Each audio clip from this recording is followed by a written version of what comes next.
All right, it's me, Russel Brand. Look, I'm very happy to bring you this version of my podcast, Under the Skin, which you can get only on Luminary, a subscription podcast network. Don't panic when I nearly said Numinary. That would be a good alternative name. It's a subscription podcast network with original shows you won't find anywhere else. My guest today is bloody good as well. Under the Skin's got amazing stuff on there. There's me with Eckhart Tolle. There's me with Ricky Gervais. There's me with Tony Robbins. There's a great bank of glorious episodes reaching right back into the annals of history. My guest today is the renowned spiritual teacher Mooji. For over 20 years, Mooji has been guiding countless seekers worldwide in search of true happiness, peace and freedom. It was a wonderful conversation. He taught me a lovely meditation technique, which I think you all enjoy. I can't remember where it is on the video. Just watch all of it. It's good. It's a brilliant conversation. Also, what I like about Mooji, he has a sort of a lucid and easy way of helping you to recognize that you are already in a state of awareness and that you can unclutter yourself from the various sort of accoutrements of your own identity. For more conversations like this, and guests like this, join me on Luminary. Sign up and start listening with a 7-day free trial at luminarypodcasts.com. Save up to 40% when you sign up for the annual plan. Not available in all markets, subject to local currency. Terms apply. I sincerely urge you to sign up for Luminary. You recognise now the way the world's going, subscription models is the future. Check out this episode with Mooji, you'll love it. Mooji, thank you for joining us for Under the Skin. It's a pleasure, man. Thank you. I've wanted to speak to you for a long time. One of the things that I enjoy very much about your meditations is the way that you make it very straightforward, that you say that we're already in a meditative state, that we're not more than just a vessel for thoughts and concepts and ideas. How did you evolve or develop this method of teaching? I don't feel I developed anything at all. To be honest, I don't feel I developed anything. I'm poor at that. Anything that I'm poor at that, so I'm not going to make that claim.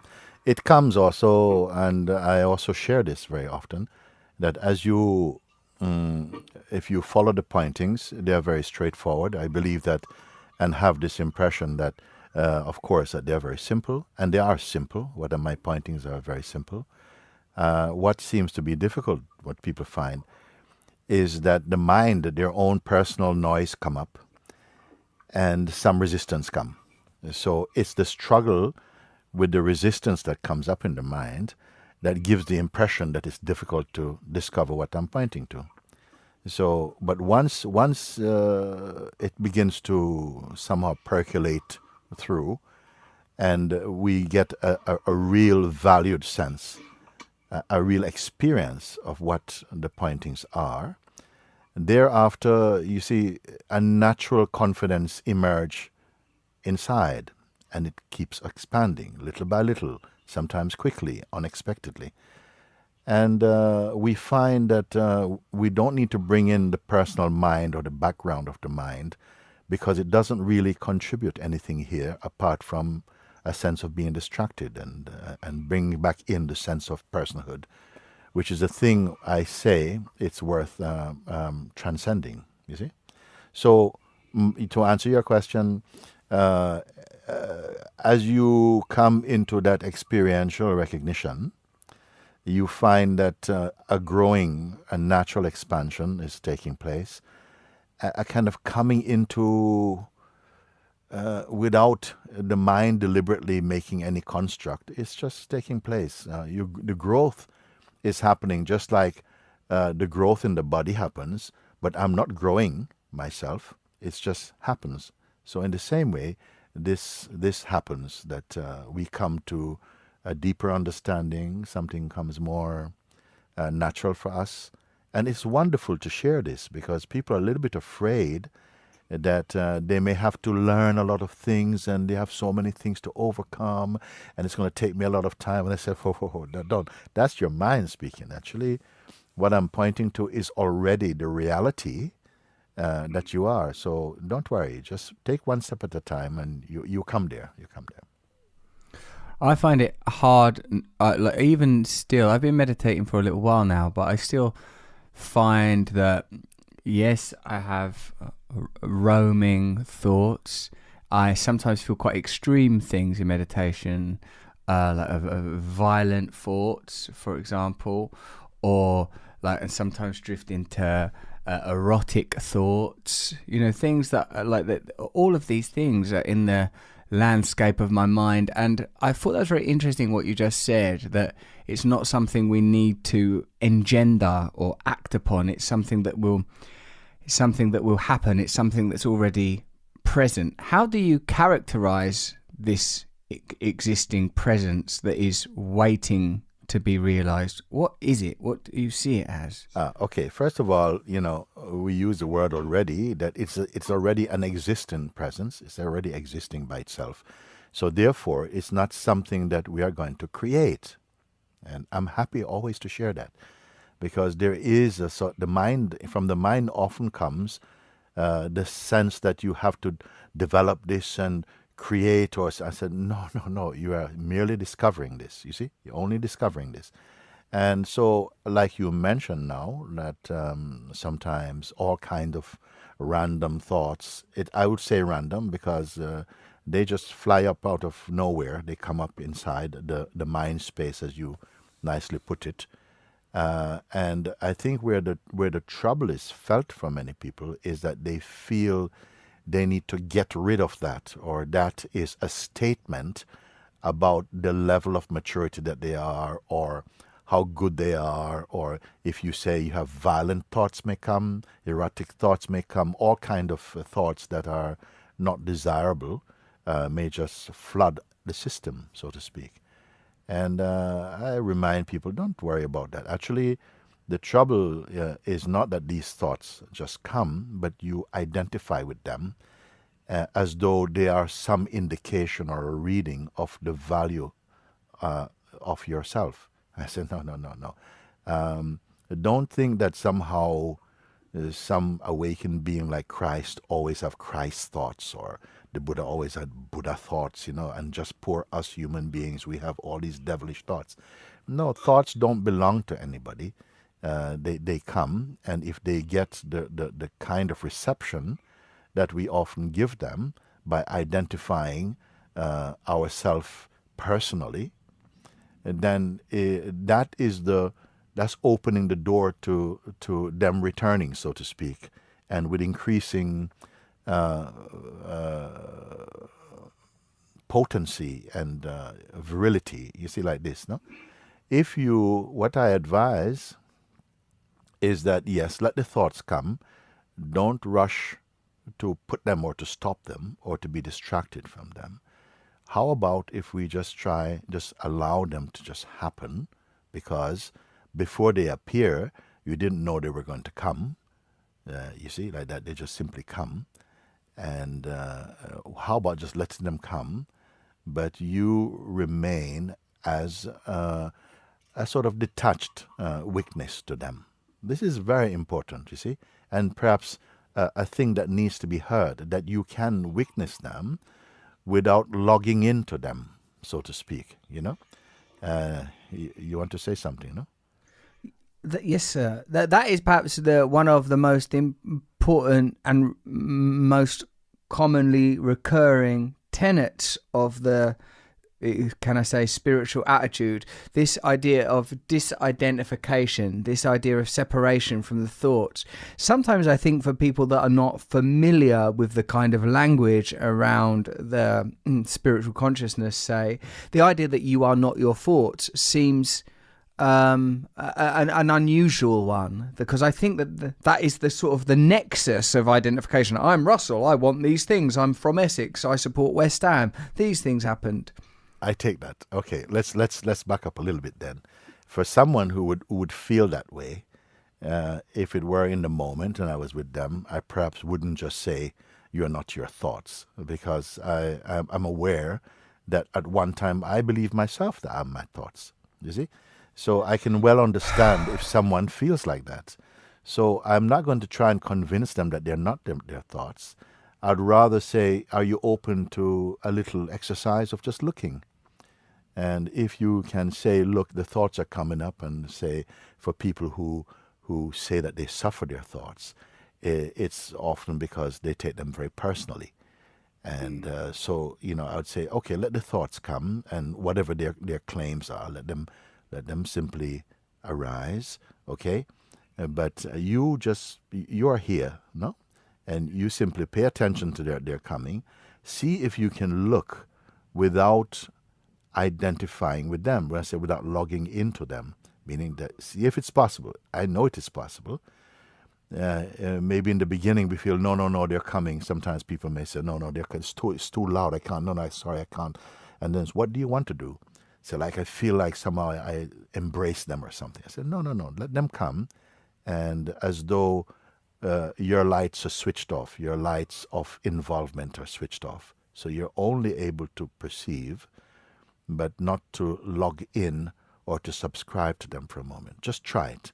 And surprisingly, most people allow that space in themselves, and they begin to say, yeah, okay. And sometimes I even say, just say where you are right now in the looking. And say, well, all these thoughts are coming, but I'm able somehow to not grab them.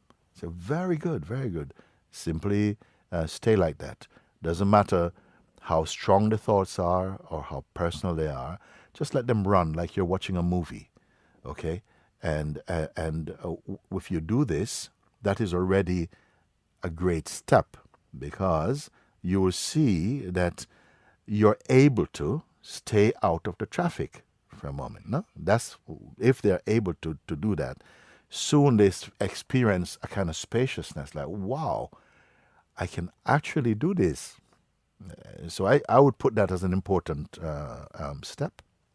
And gradually, instead of tackling the thoughts and try to change them or find some distraction from them, I said, no, just let them swim up, because you did not order them, and it's as though the thoughts are either auditioning for your attention, or that they are thoughts that you have given some amount of investment in them. They keep coming back, almost as though they feed on your attention. If they don't get your attention or interest or identity, they somehow just collapse into a kind of oblivion. They actually happens, you see. And so fresh are these exercises that you are experiencing immediate results to them, you see. So I'm happy that you stopped me there for a moment to say, okay, some people won't be familiar with that language, that I'm not my thoughts, or any such things like the mind doesn't exist. I'm not going to say that to anybody. I say that the world and the mind does not exist is not a great teaching. It's a great discovery, but it's not a good teaching. So I would not want to present someone, especially someone unfamiliar with this type of expression, I would not speak to them like that. I'm pretty sure about it. Mooji, when I was listening to you and you said, observe the thoughts, don't engage with them, that I began to do that. And in the moment, I felt some sadness and I felt some visceral movement.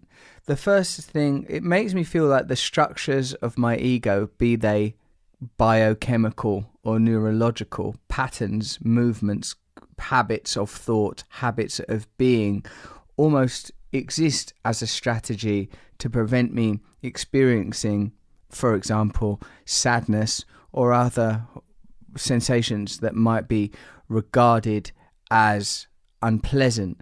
This idea that we formulate an identity that is not absolute, but rather a habitual recurring psychic phenomena. This comes again and again too in a lot of teaching. Yes, I would not want to put that on you to say that you formulated that in any conscious way or deliberate way. We don't know how these things come in. Some people may have a similar kind of environment of experiencing and come out with very different responses, different memories, different experiences, you see. So what I would say is that you say that, for instance, as I was speaking, you were trying to do that, and then what emerged underneath even more coming up. some visceral feelings, maybe some sadness. So don't end your observing, your detached observing prematurely. Let them come up also, and let that also have a chance to show itself. Let it also come, I feel it is quite healthy, because a lot of times we don't allow space for that. We either suppress it. I know you are someone, I'm sure many people love you because you almost do that for them. You express yourself and what's coming up in a very natural way, and a way that helps people to feel like, whoa, Russel Brand says that, so I can do that, So there is something in that allowing those feelings to come, and you can be alone, or you can be other people. Good if you're alone. Then even your own mind functioning may try to judge that. So judgments may come up about that also. But just keep in this kind of neutral observing. Just let them come. Don't get into anything. Don't log into anything quite yet. Just allow them to come, and somehow stay in that neutral field. Now, something important may happen, is that if I say, now you're observing the more subconscious things that we often don't look at. They may show up in our subconscious state in dreaming and so on.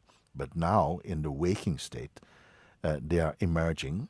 Deeper layers of feelings may be coming up to the surface. But nevertheless, stay, don't subscribe to them. Just let them play. And you can do that. But what happened now is, I would often say, try simply now to be not only aware of what's coming up on the screen. Don't get involved in the traffic. Let them flow. But sort of be aware.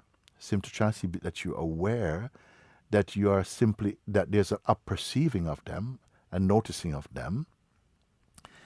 Be aware of the awareness itself. And I may say that at different stages, depending on how capable the listener is able to actually respond to that guidance. If they are able to, then they will find that a shift takes place away from the noise, the traffic noise, from the whatever is happening in the carnival of the mind or whatever, and it's like as though the attention turns back towards where the seeing is coming from. And that is a secondary stage, that happens very naturally, whereby you begin to experience the environment of where the seeing is arising from. That's also a very, very natural thing, you see, and that's very different. The minute you sense that, it's possible to just be here. And then I may ask them some question. What does it feel like when you're simply aware that you are aware, and not just telling the story of what you're aware of, which are things that are constantly coming and going. In fact, all that feel is quite unstable.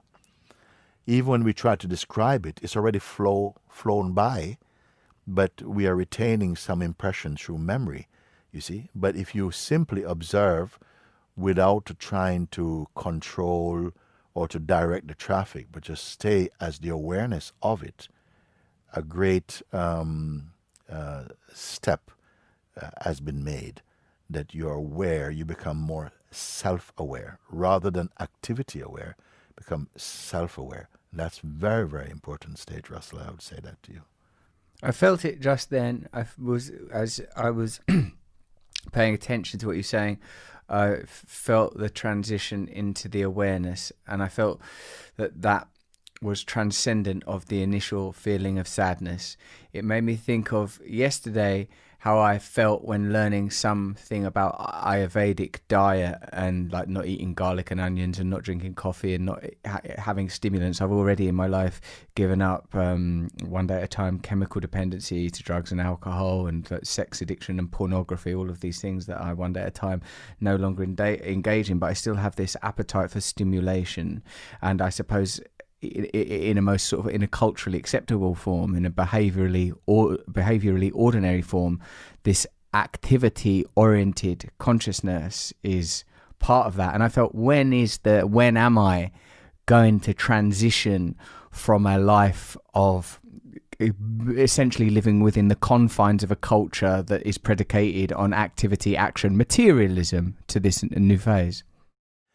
What about we change something a bit? Not rather than waiting in kind of like, when in linear time is it going to come to the stage when this dependency on these habits or whatever it is will be transcended?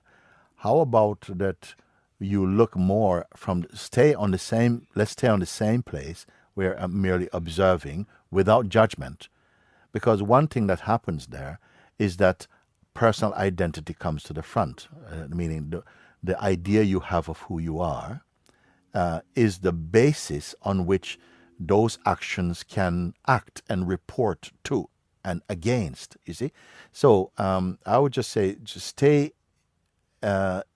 faithful to that, just be present in that field of neutrality, if I can use this term now, and because by now, if I was actually doing this, which I hope we are to some extent, that if we're actually doing this, you would be able to, in real time with me, just confirm that, actually, yes, if I stay back here and just be the looking, or the seeing, or the perceiving, then I may ask you, in this perceiving place, the place of awareness itself, are you a person here?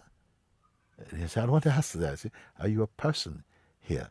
Because the minute you touch, yesterday and this, and then I see that, my addictions and my habit and the need for stimulation and so on, I say, okay, let's stay in the now and just look for a moment, that even that would be brought up in front of that neutral seeing. It is still there, you see. All I'm trying to do is to point to a dimension within yourself that is not caught in any scenario. It's not inside any box of personal description. It's actually a place where the functioning of perceiving is itself perceived. I don't know if we've gone too quickly to say. No. I get that. I get it, man. Like that thing where you said, like, at this point of perception, are you a person there? And it made me recognize that these are acquired conceptual, they're acquisitions. They're kind of a mental property that have been gathered, a kind of personal zoo. Identified with. Okay, it might seem to some people that this is a bit unfair, because how can we not identify with them? We are all brought up like that. Where is the place to not identify with them? Well, perhaps right now is a chance to take a look and to say, yes, you come to that place of, that space of kind of neutrality, like this, where you're only the seeing. Where, somehow, yes, that is seen. These things are seen. And even the sense, a strong sense, an intimate sense of an involved person that I take myself with, and I can talk about that, is really reaching for connection to the habits in order to validate that, I'm the one who has them, is also seen, you see. Don't leave the seeing. And then you see that whatever it is that is emerging is actually showing up on the screen, on some kind of screen in front of you. You may say it's in the mind, or some people may say consciousness, but the fact is that you are aware of them arising. And that awareness itself is not the thing you're aware of. You see, this is so radical in the most pleasing way, the most open way, that you're becoming aware of a dimension, a layer, or you may say a dimension, within your own existing self, whereby there's only a sense of awareness, of just being aware. Now, I know that sometimes the mind wants to hurriedly bring some question, yeah, but I can't live, how can I live like that, and so on.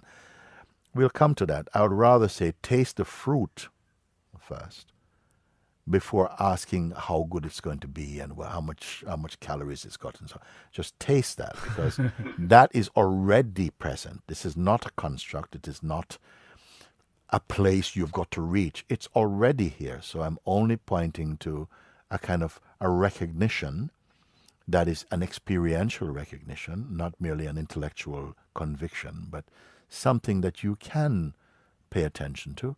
And by doing that, observe and be aware of the field or the environment internally. How does that feel? Again, no imagination is required, no creativity is required. It's just a question of being guided to look from a deeper and truer place within oneself, you see. Because the minute you go back to the reference of yourself from the past, it's already got so many tendrils hooking into so many things that it can keep on bringing up more and more and more things. Wow, yeah, I did it just then, and it definitely works. It was amazing. Mooji, though, this has some questions now. This aligns a lot with a lot of the cultural post-structuralist arguments that are happening now. What is a man? What is a woman? What is a nation? All these things dismantled. I think, in a sense, it's a kind of an intellectual version of looking for a kind of freedom, a kind of a oneness, a kind of a pure truth happening at a cultural level in one way. But when we talk, Mooji, of this receding into this crucible of consciousness that is observing even the most basic tenets of self that begin to seem or become realized as conceptual, even, oh yeah, Russell, that's a concept. Oh yeah, no, it's not happening now, my childhood, my addiction, or even yesterday. Only this moment is real. You're very good at guiding people to that space. It's wonderful how you do it. However, the context in which most of us live is this sort of rapacious, aggressive materialism. Like our culture, our religion, our faith is in this direction. But only by habit and conditioning. I see, only by habit and conditioning. And whatever we have learned is subsequent to or secondary to what we are. We are already here before learning happens. Something is already here that you may say learning or experiences happen in front of that. So my point is, yes, there may appear to be so many different approaches to breaking down the structure of thought and so on, but some of them, they are doing their little thing, but they sometimes burn themselves out because they are much too themselves. You use the word conceptual or intellectual in some way. Yes. Whereas the pointing I'm talking about, it is immediate, and it is actually bypassing. I used to say, and I do say sometimes to some of the people, some of my friends or listeners or so on, that you must become like the cow that jumped over the moon. And what I meant by that is the moon being the moon mind. Something has to jump a bit over that. And it's not as perplexing or, sort of mystical as that. What I simply mean is to bypass lesser victories in order to come to the quintessence of what is the real. Because sometimes the mind itself can appear to be searching, but it's only another decoy of distraction, you see, to then develop some complex theory about something which in the end amounts to just throwing a stone in the bush. As you're coming closer to a discovery, is as though the mind throw a stone in the bush to put you off the scent, so to speak. And I do see when that happens with people, when we come to some elaborate explanations about the mind and the world and so on. I say, you're not going to reach there like that, because I sense in that often a kind of an avoidance parading as a genuine sort of like search for the truth. And it may have some genuineness behind it, but there must be a willingness, an openness to bypass many of these, what I'd call obstacle thinking, to get to the core of what it is that is acting in such a powerful way to distract the attention from the real discovery, you see. Do you think this deep place of perception is the same in all of us? And do you think that this is what people mean when they say God? Yeah, yes. It is the same in all of us. It's the same thing. This is what's so beautiful. You know, it is not limited by religious expressions or any sort of like doctrine or so on. That's more on the surface, I would say. In a deeper, and yet at the same time, I would say closer than intimacy, is that which simply is in ourselves, rather than that which is continuously trying to become or to reach something. I point to the alreadiness of what is perfect within ourselves, and you quite beautifully equated that with what you call the God self. It is the God center, or the God self within the living beings. Let's call human beings for now. This is timeless. If this is timeless and spaceless and beyond concepts, then there is no agenda, there is no objective.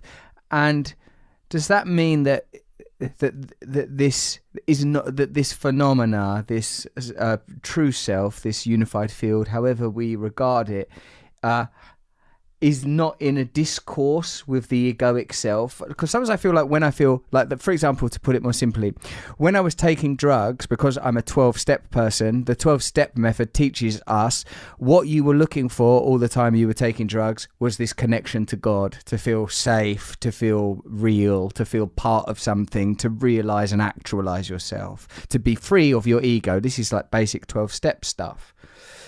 So, and sometimes when I look at the appetites that I've had, the yearning, I sometimes think, what does the wanting want? What does the wanting want? You know, I try to give the wanting sex, I give the wanting drugs, I give the wanting money, power. None of these things are enough. None of these things mean anything. If the wanting wants to be whole, to be connected, to be awakened, to be realized, then do you feel that this thing, this God self, has an agenda and an intention, wants to be realized? Or is it beyond that kind of simplistic attraction, attachment, desire? Yeah. It is both. It is both and beyond, actually, because I would say that, let me see how I can put it now. Okay, let's put it this way, that I stated before that fundamentally we are one with that supreme being, or but in our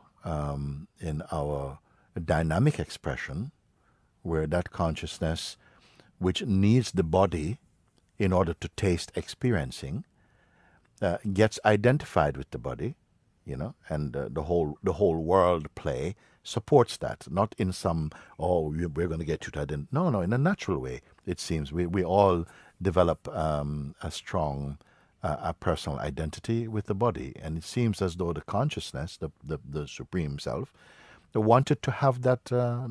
Let's talk like that for a moment. Like it wanted to have that experience of individuating in each body, believing it is a separate autonomous self in each body, and in each body having its own unique identity and desire and temperament and its own unique kind of play or journey or something like that. Okay, and that wherever it came from originally, it's lost contact with that. But where it came from, I would say, is not at a physical distance. It's a distance of subtlety and of knowingness, of waking up to something. Because clearly it seems to me that we were intended to believe for a while that we are merely personal vessels, personal beings, doing our own journey and having our own sense of a personal reality and so on. That seems fairly acceptable, and I wouldn't argue with that from an experiential point of view, as most people would present that. However, we see that we are constantly outgrowing our concepts, and that whatever we believe is not reliable. We may feel very strongly about a certain thing, but after a while, there are forces acting upon our belief and our claims that cause us to feel differently about them. So even about ourselves, the idea we have of ourselves is constantly changing all the time. So what of any of that is substantially dependable and reliable? You see, it keeps changing. It's like a constantly changing self-portrait, so to speak, you know. But however changeful that becomes, there must be a place from where all this changefulness is perceived also. And it must be coming from inside. It's not something outside telling you, look, you know, I can see all your change. From within this vessel of conscious expression is that capacity to observe the sense of one's life and so on, and the changes that have happened or is possible in the sense of time and change, and all of these things are witnessed by something which itself seems to be much more stable than the things that we are seeing in and through the mind. You see? So I want to continue for a moment that because you mentioned that could it be that this supreme state or Godhead or whatever it is completely, you know, uncaring about our little world and our own little projections and so on. It is always present, you know, even in the most seemingly arrogant expressions and so on. It is always there because we are consciousness. You cannot know anything or perceive anything, even the sense of yourself, were you not conscious. Consciousness is the substratum, is the ground of existence. Without consciousness, I mean, if say some great being were to appear in front of you and saying, my dear Russel, I mean, I'm aware of you because I was there before this body of yours was born, and I've been with you all this time. Ask of me whatever you want, and I'll give you the entire universe. Anything you want, I can give you in exchange for your consciousness. Good deal? Of course not. It's not a good deal, because without consciousness, you cannot be able to say, well, that's a good deal or a bad deal. I mean, so this is why I'm saying that the consciousness is fundamental to life, to existence, to intelligent existence, and even to unintelligent existence. It is always present, but it is not the ups and downs and the you and me and the this and that, the kind of constructs that we often feel so deeply stirred by. It is not that. And that is what, in fact, triggers all true searches, because until we are, again, aware of this at an experiential level, our lives very rarely feels fulfilled. It's like there's always another thing to go and another thing to do. And I would say whatever it is that may appear to be the goal of many people's search, ultimately, this is the only answer that's going to, it's more than an answer actually, the only discovery that is going to bring inside your being the quality of peace and joy and happiness and an intuitive knowing that what you are essentially is imperishable. And that will remove a lot of this, the fears and anxieties of a human being's life. Mooji, what kind of relationship do you have with the man you were, the child you were, your childhood and or early life, at least in Jamaica, and being in London, and a tragic point where your life intersected with political disruption in Brixton and the loss of your sister, God rest her soul. How do you relate to this life that, from what I have learned and read, it seems more identifiable as an immersed life of a ordinary person to a kind of a life where you are extracted from the definitions of culture and into sort of a state of awakening? How do you relate to that person? What of the man you are now was present then? What of the man you were then is present now? Honestly, I don't dwell on any of these things. They're not significant for me now. Honestly, that is like that. They're not a reference for myself.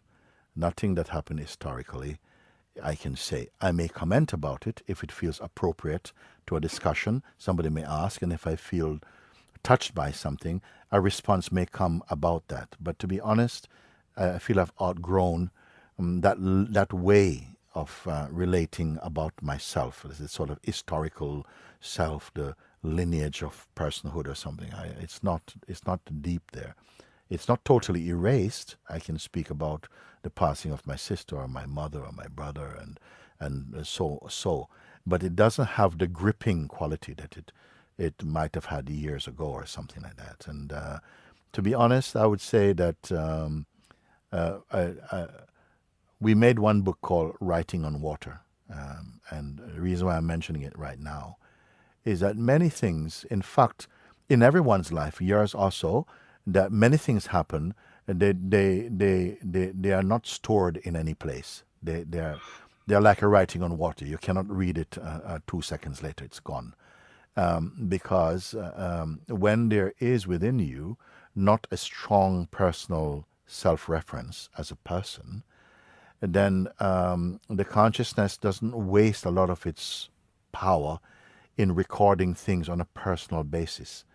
It becomes just like if you ask me about yesterday, I'd have to struggle to talk about what's yesterday about. There are much more significant things at play than to recall or to have a diary about what happened yesterday. It's or this morning or something. Now that may concern some people because we have a lot of our way of valuing our life is to do with memory and what we preserve in memory. Although I have found that memory also is quite unreliable.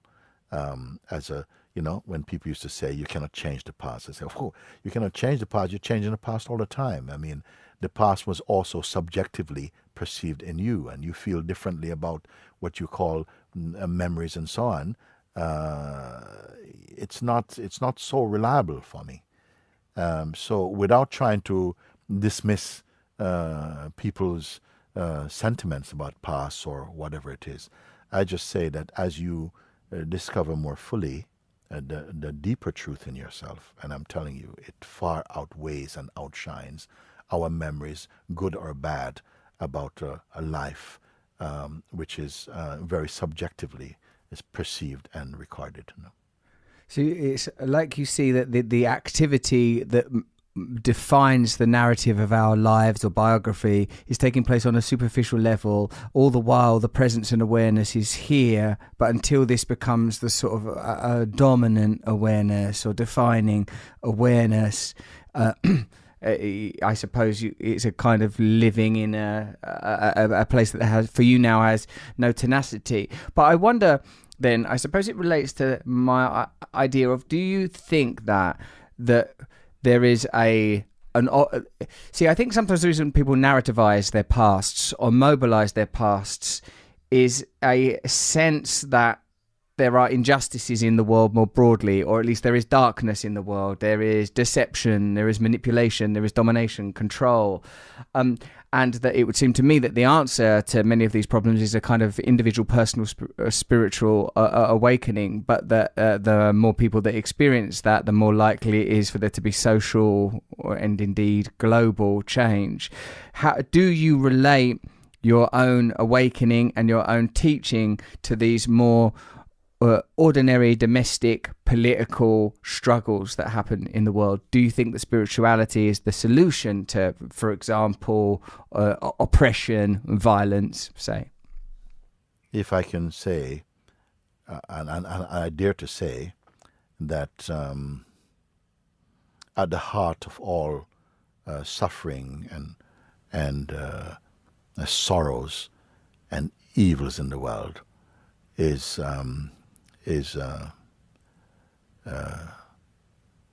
ignorance of our true nature. I put it like that.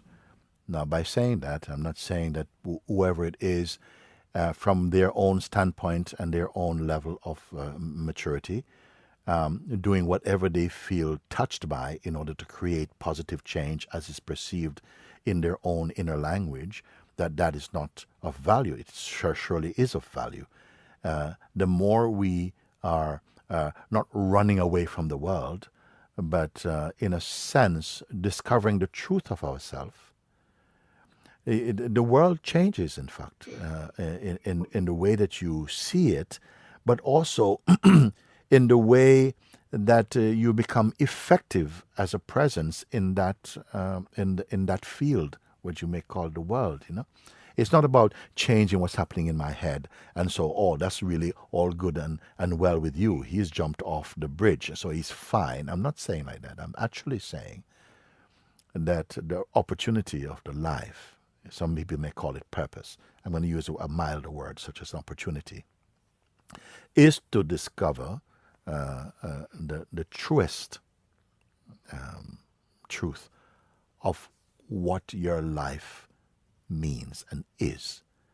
And it is not going to be gained merely through reading books and having an intellectual conviction about something. It really has to be that the food we chew must be swallowed. And by that I mean we must be brought again and again, if we are fortunate to have someone who can remind you when the mind raises up as forces of distractedness, because it will happen, and forces of resistance and rebellion, because it will happen, to keep guiding whatever remains in you of some openness and some earnestness and urge to go beyond the limitations of personhood. That if a voice can help you to keep, again, look from here again, at some point it becomes so self-evident that you're not being convinced just merely mentally, but experientially. You're actually experiencing what it's like to simply be present as yourself, as the truth in yourself. Not a truth I believe in. It's not a philosophy or, something, some religious kind of fervor or something only. Everything has its power and everything has its contribution. But I'm talking about a very direct experience that puts you back in touch with not just the singular sense of a personal self, but the universal quality that is there in the heart of every human being. You see? So I would put it that would be, yes, we must make whatever, the consciousness is playing through all of this. It's impossible to try and capture what that means. You have to only come to see it through the realization of what's happening inside your own self. You'll come to an understanding experientially that's much greater than the capacity to verbalize that. Will you please do a guided experience for us, Mooji? Okay. Because you, at the beginning, thank you. At the beginning, you were kind of doing it naturally, and I have many questions to ask you. What is your practice? Are you continually trying to stay in this state of awareness as opposed to doing structured meditation? I have all of these questions, all of these inquiries, but really I think I want to experience. Okay, let's do this, and then you can ask me those questions if they're still alive afterwards. Thank you. Yeah, let's try. Let's look at that, and I would invite your listeners and so on to participate, because it's a very gentle exercise, I could see, and available for any and everyone. You see. So a very simple and immediate way. Supposing that, just supposing, let's play, that nothing exists but you. Suppose nothing exists but you. I know that sounds crazy, but let's try it. Suppose there was no world and no memory of a world and so on. There's only yourself. So that the attention did not have anything to go out towards and to talk about this and to talk about something from yesterday or some future. There's only your being. I'm really having a big shot at this one because there was a slower procedure, a slower way of tackling this. But let's go straight into that. That you're only here.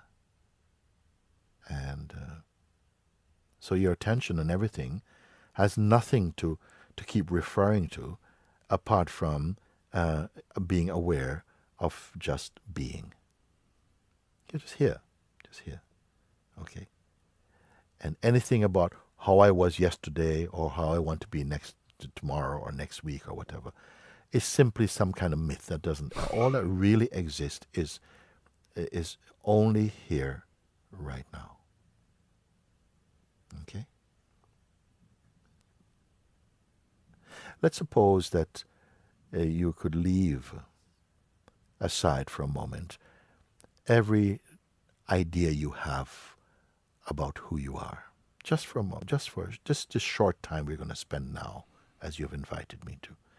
Just leave every description about yourself, your self-image and so on. Just leave it aside for a moment. Let's say we're not going to ask you to destroy that. No. Just leave it aside. And then when the exercise is finished, we can reclaim whatever it is that you're leaving aside for the moment. But really be earnest about it and just say, whatever it is about myself, such as what I've done in my life, and I've been meditating for so many years, let's just not include that in this present moment. And whatever I may want from something called a future, like how I would like to see the world and so on, let's not engage with any thoughts about that. No thoughts about that. And any desire, even for enlightenment or something, any desire at all, let's just leave that aside for the moment. Okay? So the past, your lineage, your background, the person you consider yourself to be, your relationships, and your desires or aspirations for a world, all these things you're going to leave. Just be empty of them. Empty. And genuinely participate in this exercise. So empty. Empty beyond even the idea or concept of emptiness, meaning not holding on to anything at all. Let's imagine if everything that you have learned or you believe or think was somehow could be taken out. If everything could be taken out, and everything is taken out, there will remain here, whatever it is that this is, something that cannot be taken away. It's just here. It's not an object, it cannot be removed. Take everything that you have learned, everything that you have experienced, everything that you could desire, just take it out, remove, if it were taken out. So you're totally empty of any content, memory, past, present, future, desire, even for enlightenment. And you're simply here. You are aware that what I'm calling you now, even your personality, the sense of personhood, your rights, your whatever self-descriptions, everything you will suspend for a while. Leave it aside for now. And I'm asking you to do this so that I could just ask you just a few questions, which are yes or no answers. Very, very simple. If you have come so far with me, to leave these things aside. That which is here now, which remains, which cannot be taken away, whatever it is. I sometimes just call it the what is, or sometimes I refer to it as just the isness. May I ask you just a few questions? Whatever it is that is here now, you see, is it an object of any form at all? No. No. May I ask if everything could be left aside? Everything. This which cannot be taken out, does it have any shape or form or design at all that's left here? No. No. And what about, could you say that there could be a boundary beyond which this does not exist? You can answer this. No. Did you say no? There's not a boundary beyond which this does not exist.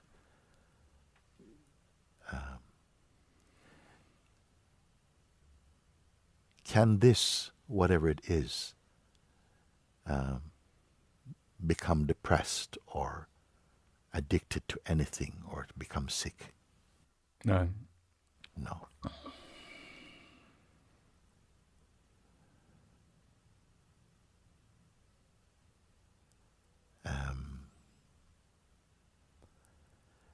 Can it be for or against anyone? Can it take sides with anyone at all? No. No. It's beautiful. Stay like this. Stay with me. Just as this. Just like this.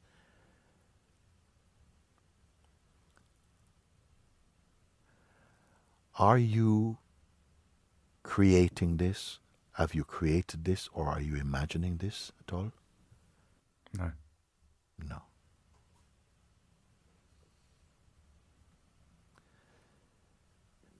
This which is, therefore, having asked you that previous question, can this, whatever it is,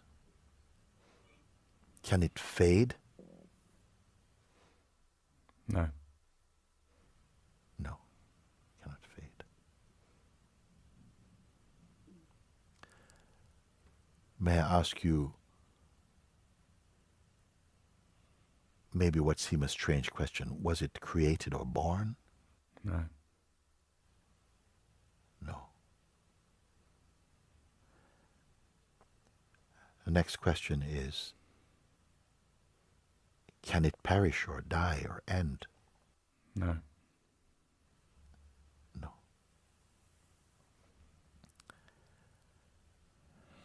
Is it a philosophy? No. Can what we call mind exist apart from or independent of this, outside of this? No.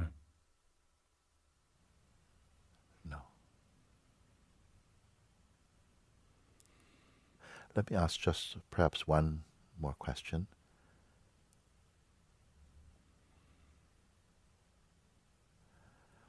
How close are you to it? Is it a question of some centimeters, a meter, a mile? What is there any distance that separates your natural sense of being from this? No. No distance. No, no distance. So therefore, would it be unreasonable to say that if all your answers are as they have been and are,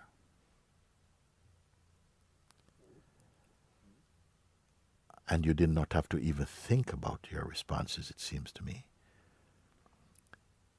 then could I deduce that all these answers are about you,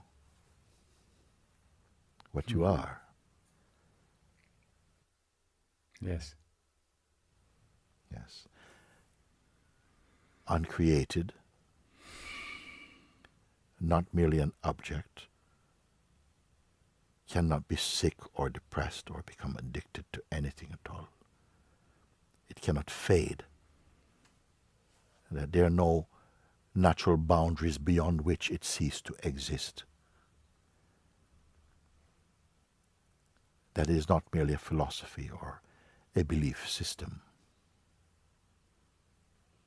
That it was not born, that you did not imagine it, and that it cannot die.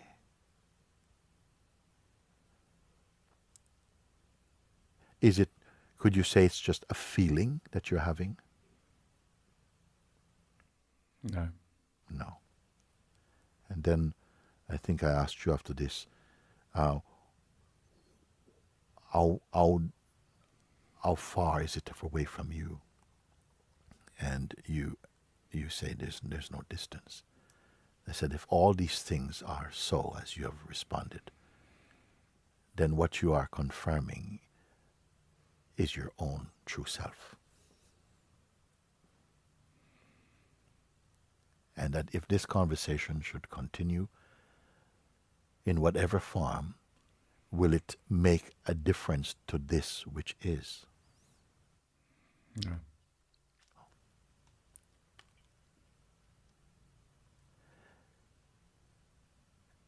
Is this in waiting for something to happen? No.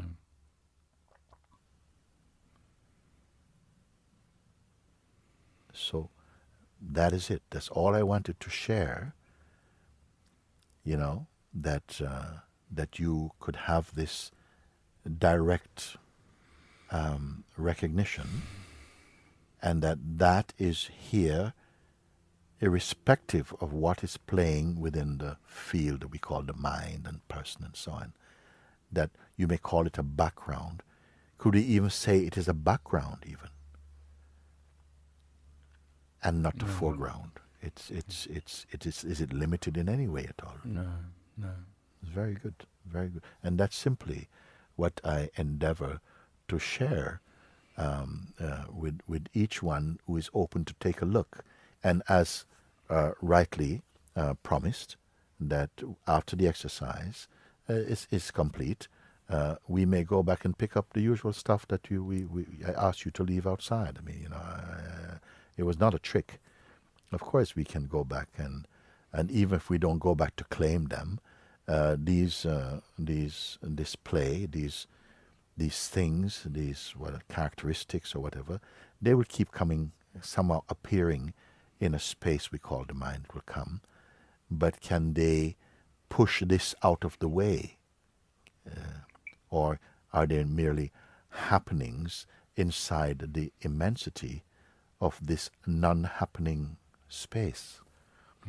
And I am saying that this is what the Buddhas of the world, Christ, and all the great masters, or not recognized to be great, whoever have come to that recognition, that's the first stage. Thereafter, one would be so impacted upon by this inner seeing that you would want to continue marinating your attention in this, you see.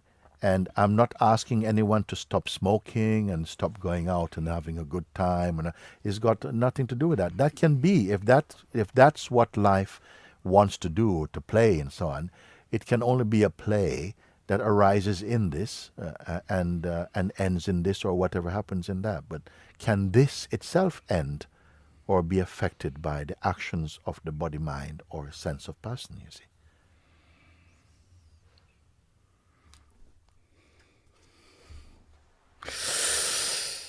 Thank you. Thank you. And Russell, this is all I've been wanting to share.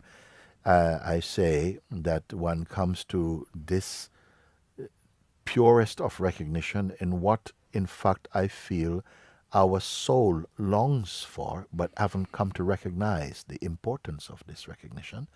And so we continue on a more shallower platform of body-mind personal existence, which is also an aspect or mode of consciousness. But as you indicated at some point earlier in our conversation, that's more of a superficial layer of ourself, and this awaits the recognition. It's not sitting there waiting for recognition. It is the unchanging self that we are. I mean, everything else are like clouds coming and going, some slowly, some quickly. And it is fine that in the realm of changefulness, change happens. I mean, it's healthy. But now one sees that if whatever is experienced as being beautiful, we need not try to cling to it, because other beauties are coming also. The traffic is flowing by. But this place, which I point to, I say, that is not flowing by.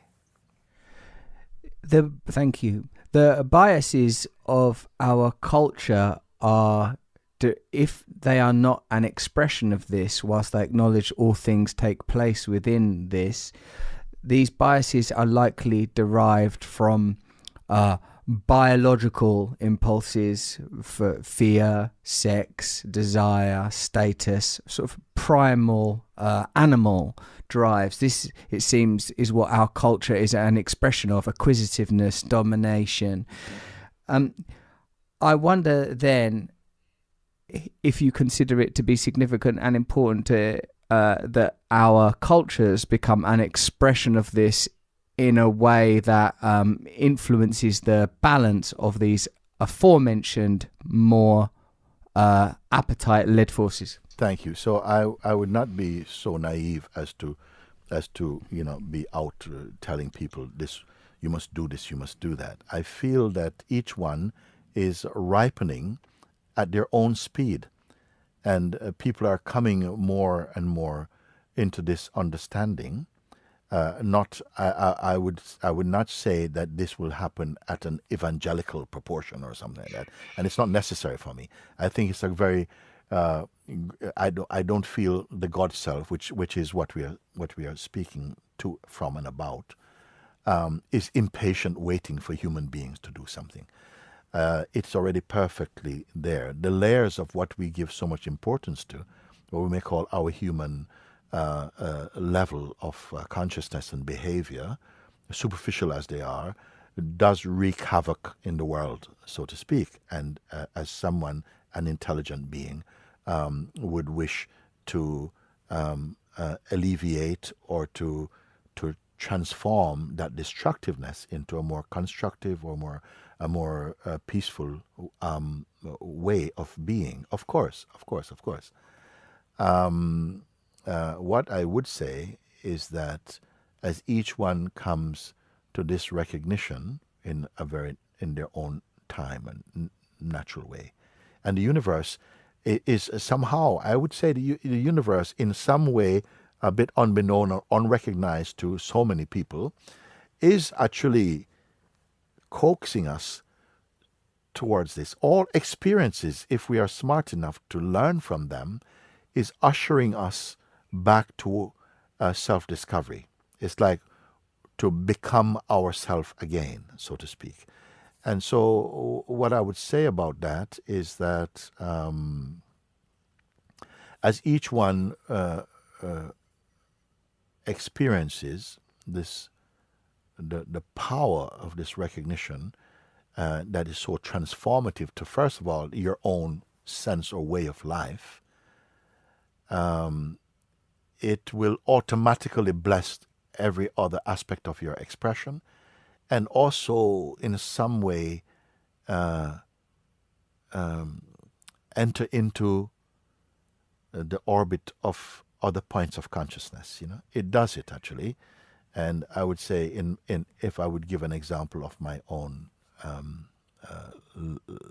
way or life as perceived here, I came into this way of sharing and pointing out, and it seems quite a number of people are touched by that, and their lives have changed in profound ways, including very deep anxieties, depressions, and addictions, and fears, and all kinds of ways have been transformed, not by force and not by suppression, but by allowing space for these energies to arise within us and to be seen increasingly from this fresh discovered place, more and more. Yes. So it's, in a sense, it's not about the exertion of these practices or access to this state, because that is more likely to be an expression of egoic individualism, to sort of say, right, I'm going to make sure that everybody in Britain or the world gains access to this state. That's, you've sort of already crossed over into the other fuel, into the other strata, into the sort of egoic force. It would mean that you never really crossed back in the first place to have such an idea, because what happens is that the sense of the egoic drive subsides into a more universally expressed way. And so what I would say is, what you discover and is you don't have to push life about so much. There is a flow in life, what I would call the cosmic authentic flow of life, which is actually perfectly suited to each life form as we come into the greater consciousness from which all life is flowing. It is the source and the womb of all of existence. As we discover this more and more, no, you find that instead of pushing the river, so to speak, we are more somehow finding, just discovering that life takes care of life. I want to say that, I don't want to miss the chance to say that, because we may feel that the previously held ambitions and the sense of nobleness and zealousness for changing the world subsides. Now, some people may think, no, I don't want to give up my drive to change the world. Well, if you're trying to change the world from a very subjectively distorted perspective, I wonder how much true impact you're having on what you call the world. I feel that as you must, there's a saying, I'm sure you know about it, where it said it was something that had impact on myself many years ago, before I came into any of this. It said, that you must become the change you wish to see in the world. Or another one that says, I am not seeing the world as it really is. I'm seeing the world as I am. And it's through my own lens of sometimes distorted perception and subjectivity that I'm perceiving a world which is only inside my head.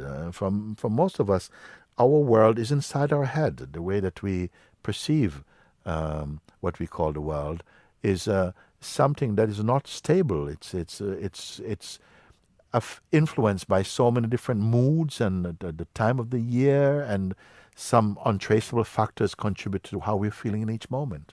And we are somehow presenting this as though they are facts, you see. Where for me, I see that they're fiction. And this is why I said earlier that I don't give so much importance to that.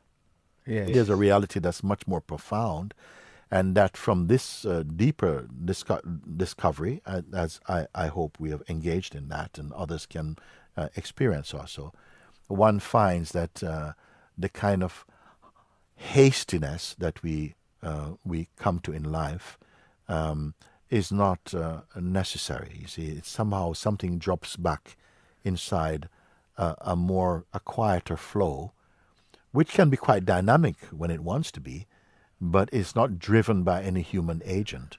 It's just the natural life, I would call. And it's not something to preach about. It's not to go and say, hey, listen, guys, you have to start living naturally. I don't feel like that. So at least I'm freed from that burden of feeling that we must preach about this or something. My friend came to, I guess you did an event either at Brixton Academy or the Fridge or somewhere, some Brixton place, and he's described He's this guy as well. He's a very spiritual man, actually, but his background is not a spiritual background. And he's, but he's talked about. He said that he goes, "Oh mate, I win that Mooji thing, man, and like a blue light come through my consciousness, and everything was one, and I see a oneness, and then I start to think, hold on a minute." He goes, "Enough don't matter when my kids die, nothing matters, everything is one." And then he goes, it does matter when my kids die. It does matter. Like he goes, I don't want to go in that blue light. He had an argument with experience of enlightenment. But it's remained for us a point of reference of the possibility of transcendence, the liberty of transcendence, the beauty of this state. And I'm very grateful to you, because I've experienced it many times when listening to your YouTube channel, and I'm familiar with and a student to a degree of your work, and but it's very beautiful to experience it in such a direct and intimate way as I have experienced today. If I could say something, Yes, I mean, sir. it is true that people do have certain experiences through satsang, through these kind of talks that we have. And depending upon their temperament and so on, I often say, just keep quiet within yourself, and don't make any premature conclusions about anything you're experiencing for the moment, because all that is also traffic for now. So people do sometimes feel like some sense of explosion within inside themselves. That's not my goal or aim, Sometimes you may experience like the vanishing or the depressurization of the mental stuff, and that can create a tremendous, blast of just pure joy or something for a while. And some people go out and say, this happened and this happened and so on.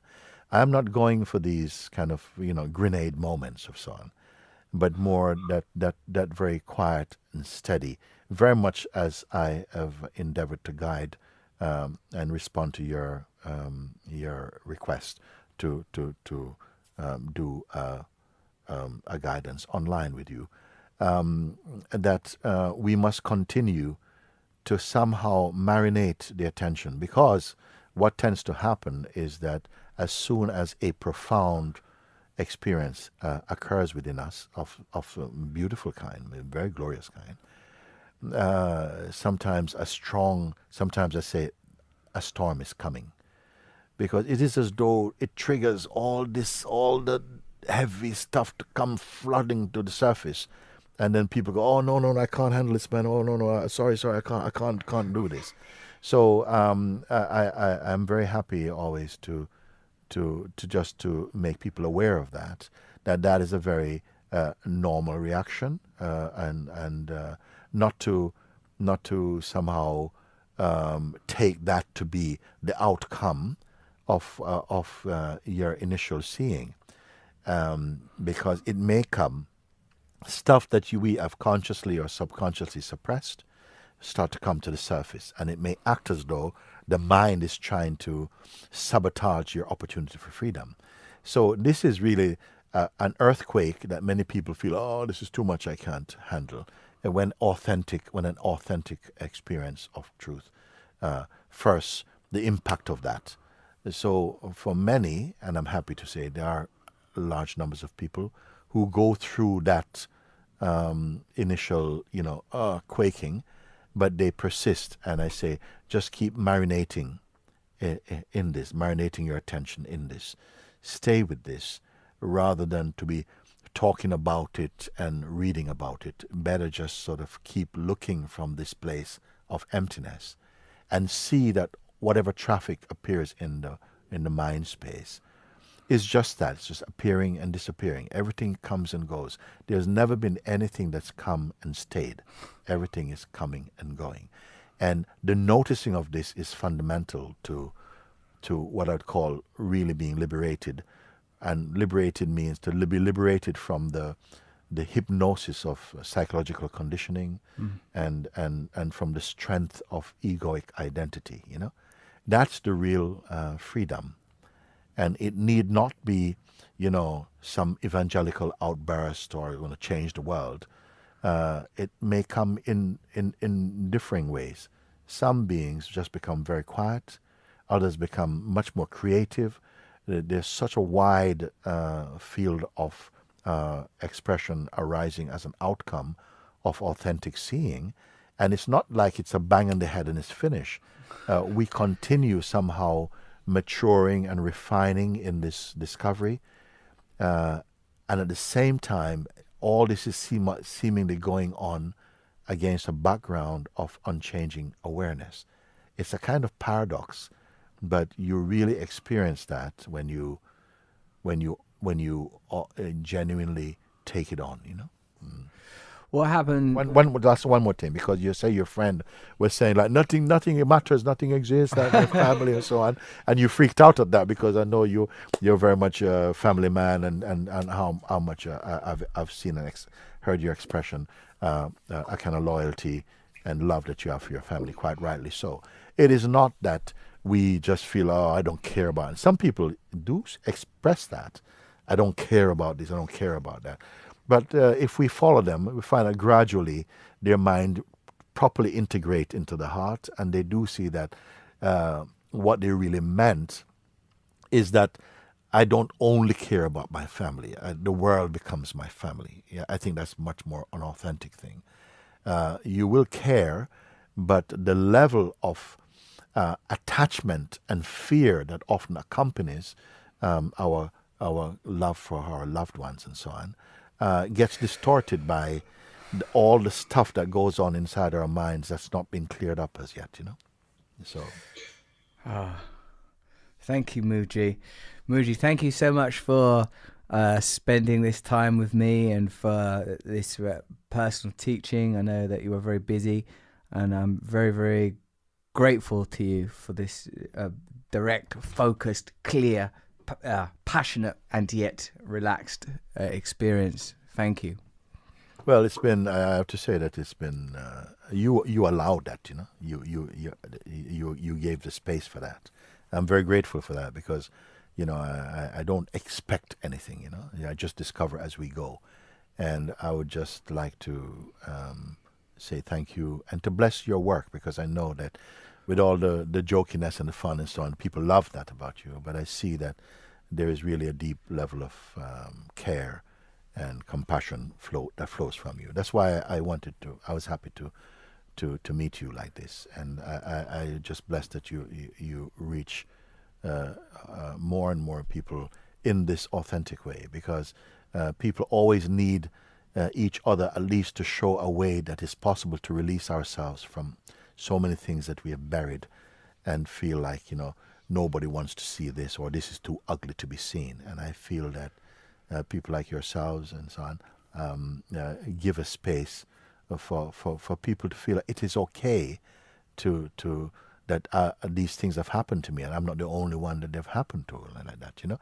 And that, to be honest, if I can just share that, if people could look into the lives and the background of many awakened beings, they went through exactly similar things of turmoil and even sometimes to the point of suicide and things like that, before they needed that friction or that tension in order to somehow break through or break out of that, you know. So the people need not be so scared or judge themselves too much. There isn't anyone who is coming to this world who is exempt from this. And if you were exempt, I would tell you it would not be such a great life. Because life is really for transcending and for growing and for sharing and empathizing. And the consciousness allows all this play to take place, because at heart, and that is the most important thing, what you are fundamentally is perfect, in fact. And that's not a compliment to people. It's just a reminding that we don't need to be so hard on ourselves. Don't believe your mind. You know, we have got a very strong and unhealthy relationship with our minds in the psychological sense, and we don't often get enough good examples, although there are many, many good and great people in the world. Sometimes we feel, if we listen to the news and so on, we may feel that, you know, wow, you know, you got very little good role models for this type of discovery in life. So, I want to just myself thank you. So. Mooji, thank you. That was really cool. Yeah. I want to come there. I want to come to your ashram. I was trying to organise it, and I will organise it with your permission. I would love to come. Yes. Actually, since then, I've because we call it an ashram for so long because so much of my spiritual experiences have come through the many years I've traveled to India, sharing like this as well too. A bit strange that for many people that a Jamaican man is giving satsangs to Indians and so on, and many Indians are coming. But the point is here that we felt to give it a more appropriate name to what we're doing now, and it's just called the Center for Self-Realization, Manti Sahaja, a Center for Self-Realization, rather than ashram, because an ashram comes with so much, particularities and so on. Sure. Our teachings is very, very universal. It doesn't exclude anyone. Yes. Open to everybody and like that. So it's not that we want to have more and more people come. It's just that it's more of a true reflection of what happens here.